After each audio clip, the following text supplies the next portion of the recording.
Hello guys, ఇప్పుడు మనం constructor గురించి తెలుసుకుందాం. సో కన్స్ట్రక్టర్ అంటే ఇది ఒక స్పెషల్ టైప్ ఆఫ్ మెథడ్ అనమాట.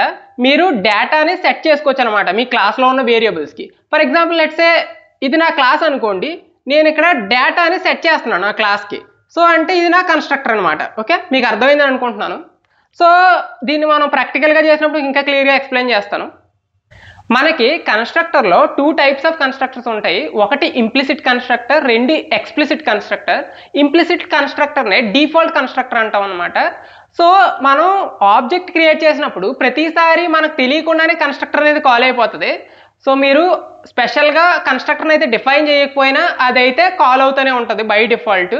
సో అందుకే మనం డిఫాల్ట్ కన్స్ట్రక్టర్ అంటాం. దీని ఇంప్లిసిట్ కన్స్ట్రక్టర్ అని కూడా పిలుస్తాం అనమాట. ఎక్స్ప్లిసిట్ కన్స్ట్రక్టర్కి ఏంటి అంటే మనం ఉన్న కన్స్ట్రక్ట్ని రీప్లేస్ చేస్తాం. ఓకే, అది మనం ప్రాక్టికల్గా చేసినప్పుడు క్లియర్గా ఎక్స్ప్లెయిన్ చేస్తాను. సో ఇప్పుడు మనం ప్రాక్టికల్గా కన్స్ట్రక్టర్ అంటే ఏంటి తెలుసుకోవచ్చు. సో ఇప్పటివరకు మనం ఆబ్జెక్ట్ అనేది క్రియేట్ చేయలేదు కదా. ఫర్ ఎగ్జాంపుల్ నా దగ్గర ఆధార్ అనే క్లాస్ ఉంది. దీనికి ఇప్పుడు నేను ఆబ్జెక్ట్ క్రియేట్ చేద్దాం అనుకుంటున్నాను. సో ఎలా క్రియేట్ చేస్తానంటే ఆధార్, దీనికి ఏదో ఒక నేమ్ ఇచ్చుకోండి. మై ఆధార్ అని ఇస్తున్నాను నేను ఇక్కడ. న్యూ కీవర్డ్ ఏం చేస్తుంది అంటే ఆబ్జెక్ట్ క్రియేట్ చేయడానికి ఉపయోగపడుతుంది అనమాట. న్యూ ఆధార్. ఓకే, సో ఇప్పుడు నేను ఈ ఆధార్ క్లాస్కి ఆబ్జెక్ట్ క్రియేట్ చేశాను అనమాట. సో ఇది నా ఆబ్జెక్ట్. ఓకే, ఇందులో ఇది కన్స్ట్రక్టర్ అనమాట. ఆధార్ ఆఫ్ అని రాశాను కదా, ఇక్కడ ఆధార్ విత్ 2 పెరాన్సిస్ బ్రాకెట్స్ రాశాను కదా, ఇదే నా కన్స్ట్రక్టర్. ఓకే, సో దీన్ని ఇప్పుడు రన్ చేద్దాం.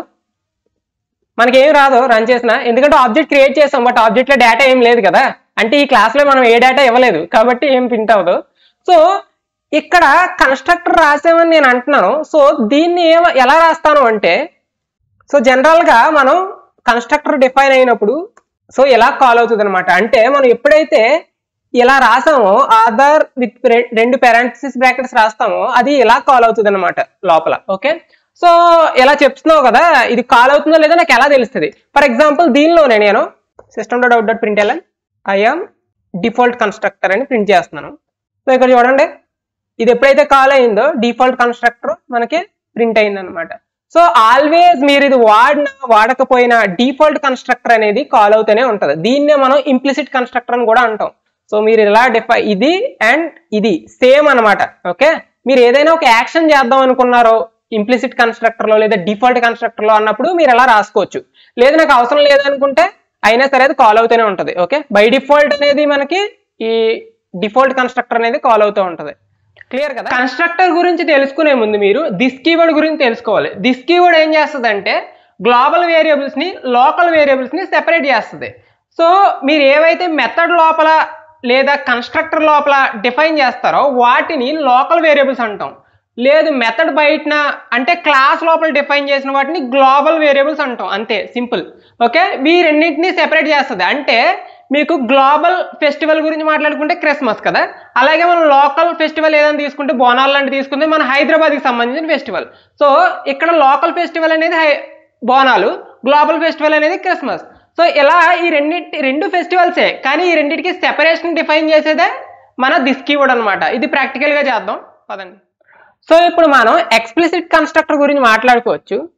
సో ఇది ఉంది కదా, దీన్ని ఇప్పుడు నేను రిమూవ్ చేస్తున్నాను ప్రజెంట్.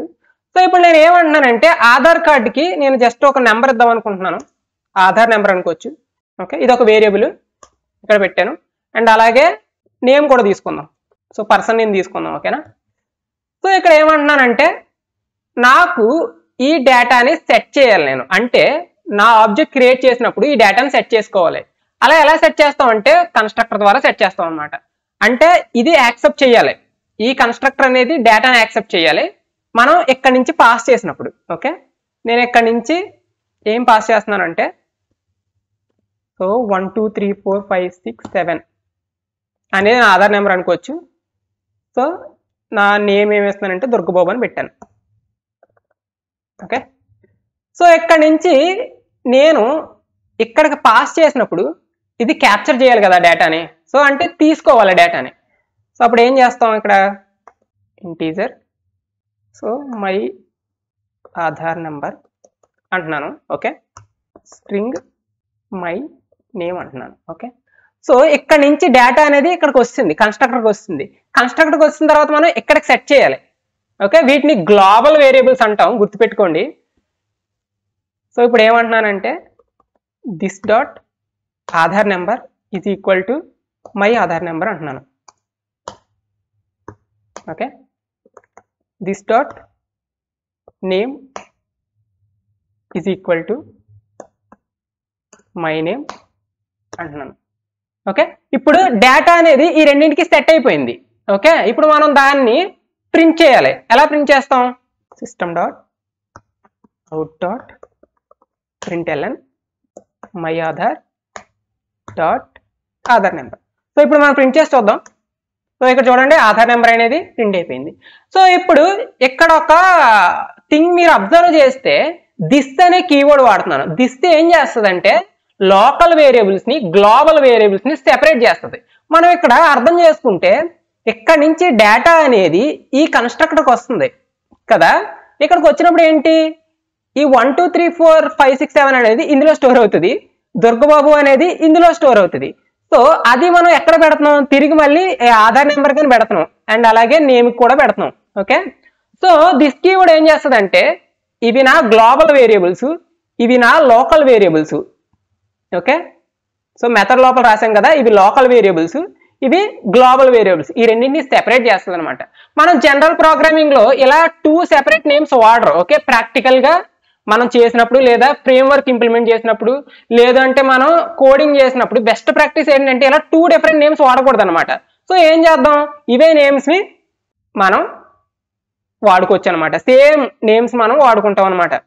సో ఇక్కడ ఇది రీప్లేస్ చేస్తున్నాను అండ్ ఇది రీప్లేస్. సో ఇప్పుడు మీకు అర్థమైంది కదా, global variables local variables same నేమ్తో ఉన్నాయి ఇక్కడ. సో ఈ రెండింటిని సెపరేట్ చేయడం కోసమే దిస్ కీవర్డ్ వాడతాం అనమాట. ఓకే, సో ఇది రన్ చేసి చూడండి, మీకు వర్క్ అవుతుంది. Okay, simple. సో మీకు ఇప్పుడు అర్థమైందని అనుకుంటున్నాను. సో ఇది మన ఎక్స్ప్లిసిట్ కన్స్ట్రక్టర్ అనమాట. ఇది మన ఎక్స్ప్లిసిట్ కన్స్ట్రక్టర్. ఇందాక క్లాస్లో మనం ఏం పారామీటర్స్ ఇవ్వలేదు కాబట్టి అది డిఫాల్ట్ కన్స్ట్రక్టర్ లేదా ఇంప్లిసిట్ కన్స్ట్రక్టర్ అంటాం. ఓకే, ఇక్కడ మనం ఇంకో కాన్సెప్ట్ గురించి కూడా మాట్లాడుకోవచ్చు. ఫర్ ఎగ్జాంపుల్ నేను ఆధార్ నెంబర్ ఒక్కటే ఇద్దాం అనుకుంటున్నాను. సో ఇక్కడ పేస్ట్ చేశాను, కాపీ పేస్ట్ సేమ్ ఉన్నది. సో ఇప్పుడు నేను ఆధార్ నెంబర్ ఒక్కటే ఇద్దాం అనుకుంటున్నాను. Okay, name ఇవ్వట్లే. సో ఇలా ఇచ్చినప్పుడు సో ఇక్కడ ఇది తీసేస్తున్నాను. ఓకే, ఇది ఇలా తీసేస్తున్నాను.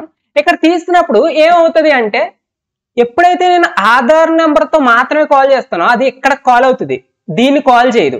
ఓకే, రన్ చేసి చూపిస్తాను. సో 1 2 3 4 5 6 వస్తుంది కదా. మనం ఇలా కాల్ చేసినప్పుడు ఈ పర్టికులర్ కన్స్ట్రక్టర్ కాల్ అవుతుంది, ఇది కాల్ అవ్వదు. ఒకవేళ మనం 2 ఇచ్చామనుకోండి, ఇది కాల్ అయ్యి ఇది కాల్ అవ్వదు. ఓకే, దీన్నే కన్స్ట్రక్టర్ ఓవర్ లోడింగ్ అంటాం అనమాట. ఓకే, అంటే బేస్డ్ ఆన్ పారామీటర్స్ ఏ కన్స్ట్రక్టర్ పిక్ చేసుకోవాలి అనే దాన్నే కన్స్ట్రక్టర్ ఓవర్లోడింగ్ అంటాం. సో ఇక్కడ ఈ ఒక్క పారామీటర్ ఇస్తే ఇది కాల్ అవుతుంది, లేదు మనం 2 పారామీటర్స్ ఇచ్చామనుకోండి ఇది కాల్ అవుతుంది. ఇది కాన్సెప్టే కన్స్ట్రక్టర్ ఓవర్లోడింగ్, గుర్తుపెట్టుకోండి. Okay, simple.